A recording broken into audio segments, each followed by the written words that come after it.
Hello, everyone. Welcome to Small Talk.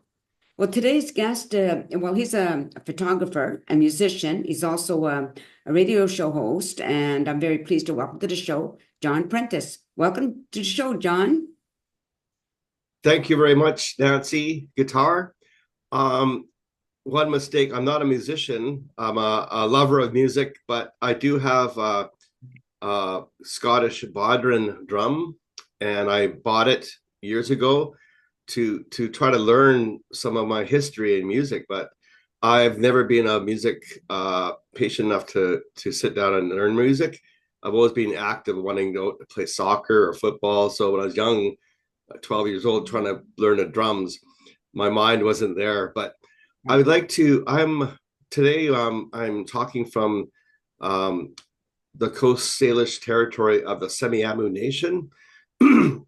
And I want to raise my hands in praise to our First Nations of Canada today on the Day of Reconciliation. And so I'm bringing my special golden eagle feather. I found that at trail on the Columbia River. We were fishing. And then I bring my, this is a rattle that brings in goodness to our health. And it was presented to me by Eddie Gardner. He's in the Stolo Nation up in Chilliwack there. Okay. And the shirt was just a musician. We were selling shirts. That's the only thing at orange. And these little canoe paddle things, you see them? Yes. That was presented to me by Chief Bill Williams of the Squamish Nation way back in 2003 when we were taking people up into the northern territory where they were doing active logging. So we're educating people to show them what was going on, to educate them. So they presented, and I worked with them for 2 years doing volunteer work. So they presented it after the Witness Project, it was called. They gave me those or one canoe paddle. I got the canoe paddle from the other event I was on in the fall of that year, 2010.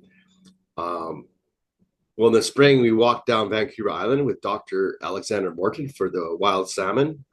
And then in the fall, we paddled down from Hope to Snock. It's the village, traditional village of the Squamish Nations on the side of the bridge there.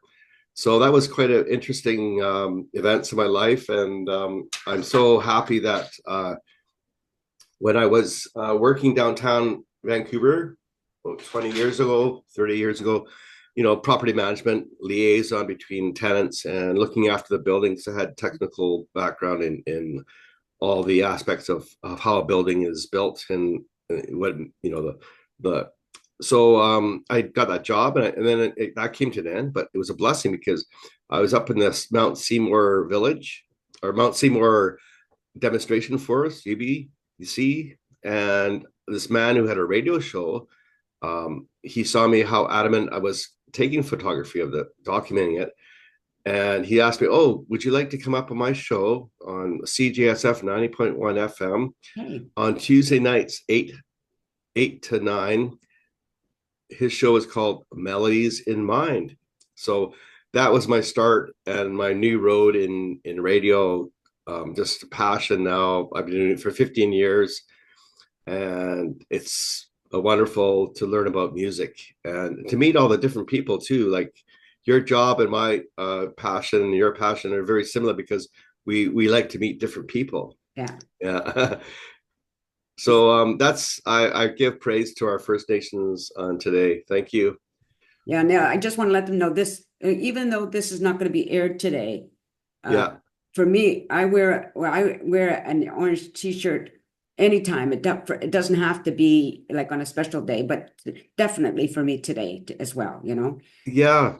I was watching the news and the young people, they have such foresight into how they're treating this.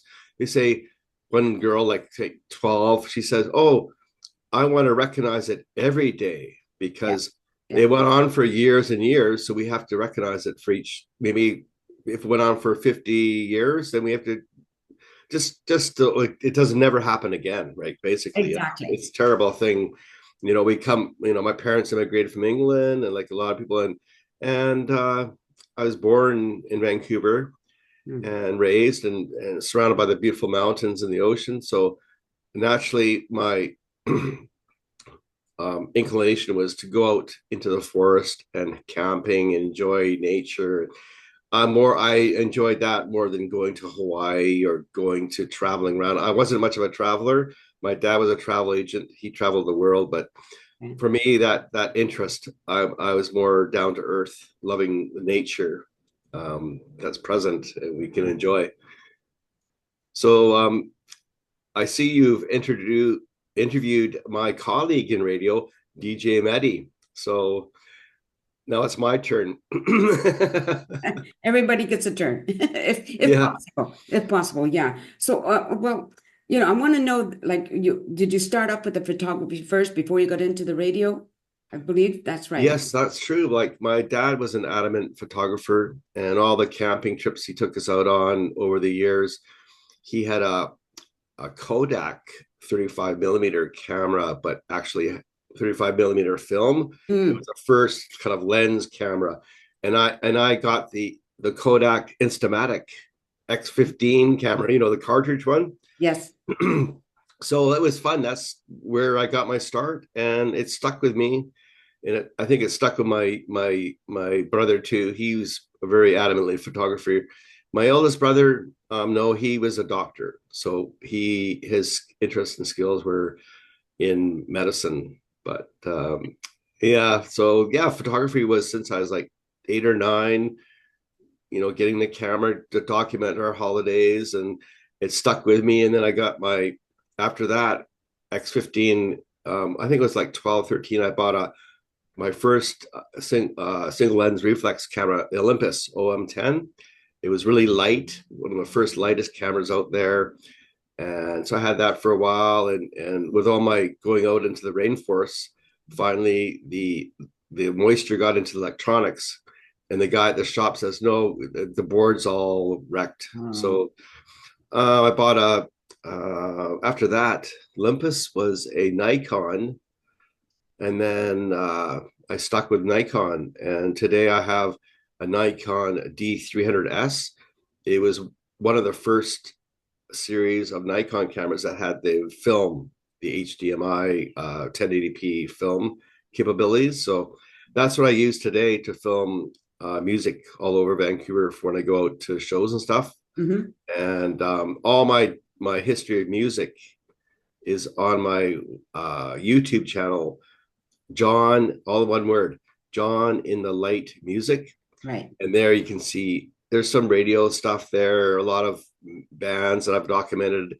I make them a deal. I say, hey, well, I'll come and document your show if I can get in the door for free. And it works. Why not? It's wonderful.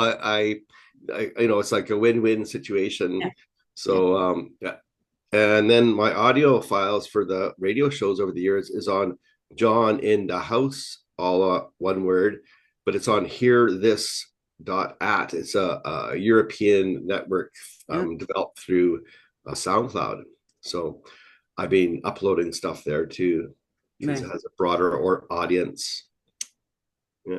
So that was it. Photography was it for me. It was my passion, and it's got me to where I am now with radio. Yeah. What is it about radio that you enjoy? What is it about radio I enjoy? Yeah.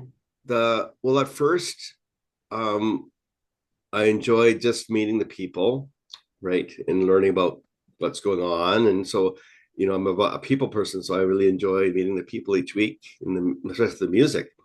But later on, you obviously they have the opportunity for volunteers in the community, not only students at SFU, but the community can come and learn the basics of radio and they have training programs both at CITR 101.9. I did training there as well as at Wow. CGSF 90.1 FM, just because it's good to there's a point where you're really, oh, what is this machinery doing, right? You don't know the concept behind it, but once you learn the concept behind what that does, then it makes it a lot easier to plan your show and do the motions all kind of choreographed.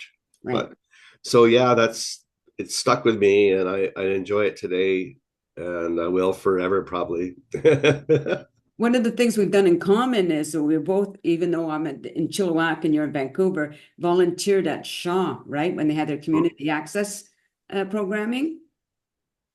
That's right. How that came about with me was, I think, well, 2009, 2010, joined. About 2013, the other radio host had the show after ours was called Sound Therapy Radio with Jay Peachy. He was more involved with First Nations, so that's how he got me really involved with First Nations, and so his Sound Therapy Radio show was about how to erase the stigma of mental and physical health in the community. He brought people in from the community who had suffered from various disabilities, and they came back. They found a job. They learned how to deal with their condition. So he'd bring them on, and they can talk just to support the listeners who maybe were, oh yeah, let's there's opportunities, there's uh, help out there. So we did that, and then eventually he's, oh, let's take this to TV, because Shaw had their community powered thing, as you know. And so we took it, Sound Therapy Radio, to Shaw, and the name slowly changed to Canadian Sound Therapy Arts TV, because Jay Peachy and a few others were forming the Canadian Sound Therapy Arts Society, which I think it's no longer, but yeah, it's that's how I got my television experience. And then again, when after high school, that's what I wanted to go into, was broadcasting, but I was rejected at BCIT. I didn't, my credits weren't high enough or whatever. But so I carried on, and 30, 40 years later, bang, I'm doing something that I had thought of, I wanted to do, come in circle through the volunteer avenue rather than school. Well, that show was a good, I'm sure you'll agree, a good learning tool, right? Because you could learn everything, how to be in front of camera, how to be behind camera, editing. Did you do that too? Yeah, I did. Yeah. I didn't like a lot. Some of the stuff editing is not my thing. Yeah, that was a tough thing, but that's what me and Jay Peachy, because I gave a lot of time, so I wanted to learn. I had time at that, to go. I was working at that time, but I had, evenings or whatever, to go in and do my passion, with behind the TV camera this time. So it was very exciting, the television studio and what goes on. It was very important, enlightening moment in my life, and yeah. It was great. It was nice that they had it. So it's unfortunate that they shut it down as soon as the CRTC changed the rules. Yeah, that's really strange. Like, I don't know how about that came about, because isn't that good to involve the public?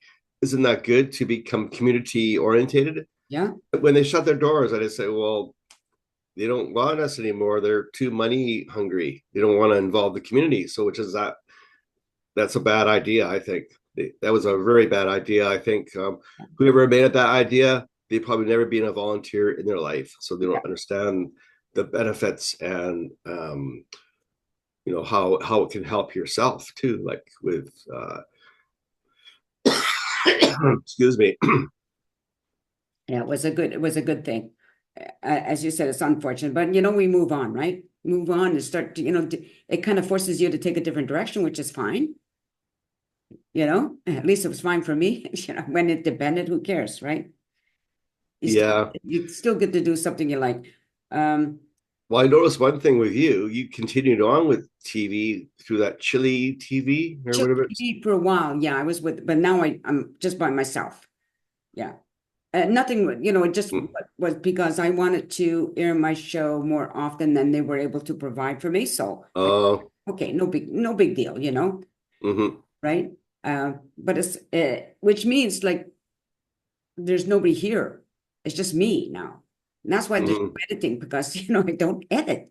I don't like editing, so I'm not going to edit.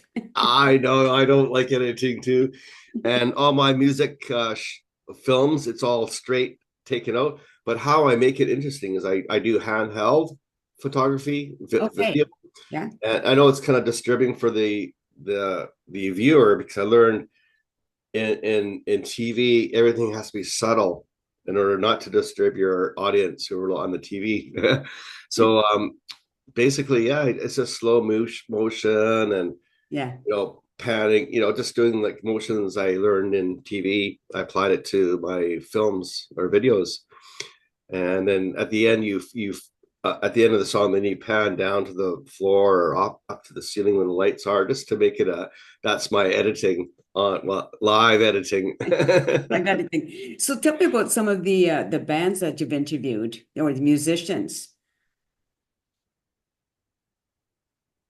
um, I've done thousands probably over the years, but um, well, just recently, 2 years ago, or 2023, I didn't actually interview him, but I did a big feature on Art Bergman, Mm-hmm. and I talked to him. I talked to his publicist, and Art Bergman. Now he was living in Calgary or Alberta, but he moved to Vancouver, and now he lives in Vancouver. And I still have to meet him for coffee. We're Facebook friends, but he's just a amazing writer, or a creative process going on in his mind about different issues in the world. Right. So it is very complicated, his lyrics, but you really have to listen to it over and over to understand what he's trying to pass on. So yeah, he's probably one of my big musician interviews over the years. Primarily, it's been just small, local bands, metal, rock and roll.